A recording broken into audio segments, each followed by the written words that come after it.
It starts with Ethen Frank. Now, here's a player who is undrafted. 5 years he played at Western Michigan. He's put together some terrific AHL seasons with Hershey.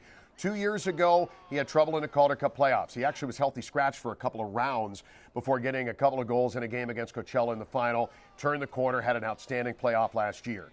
But if you talk with Ethen about how things went during training camp, the answer is not very good, even by his standard. Right. He had an opportunity to make this team. He did not. He didn't show well in the preseason. But all he's done here over the course of the last 2 years, if it hasn't gone right, I'll work on it. I'll find a way. And now, I mean, you got to hope that confidence after getting his first point on a terrific play in the game against Montreal and then get a goal the next night. Blazing speed was a big part of both of it. Nobody skates faster than this guy. I mean, nobody. There is nobody you're going to find in the NHL that can skate faster. If he can put that to good use with the skill that he has and now some confidence to go with it, let's hope it's small sample size, but let's hope that there's more to come from Ethen Frank. He was terrific these last two games. Yeah, we saw the Wheels in the first game of the weekend beat out an icing and then made Jack Eye look absolutely ridiculous by putting the puck through him and then getting it to Lars Eller. I mean, that was an NHL-level play right there.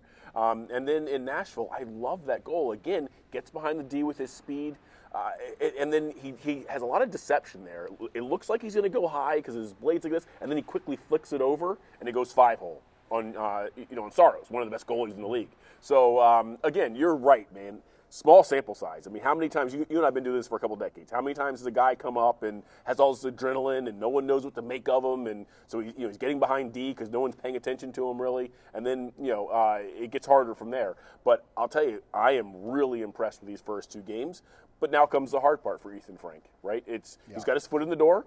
He's got a couple of points. Like you said, his confidence has to be sky high right now.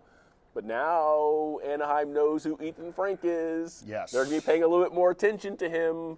And now he's going to be thinking a little bit more about where he's supposed to be on breakouts and in the neutral zone. And all of a sudden, he's not thinking about scoring goals. He's thinking about how do I not get, how am I not going to get out of position here so Spencer doesn't have anything to say to me. So we'll see. We'll see, but I love these first two games. Yeah, really good for that. Great story, too.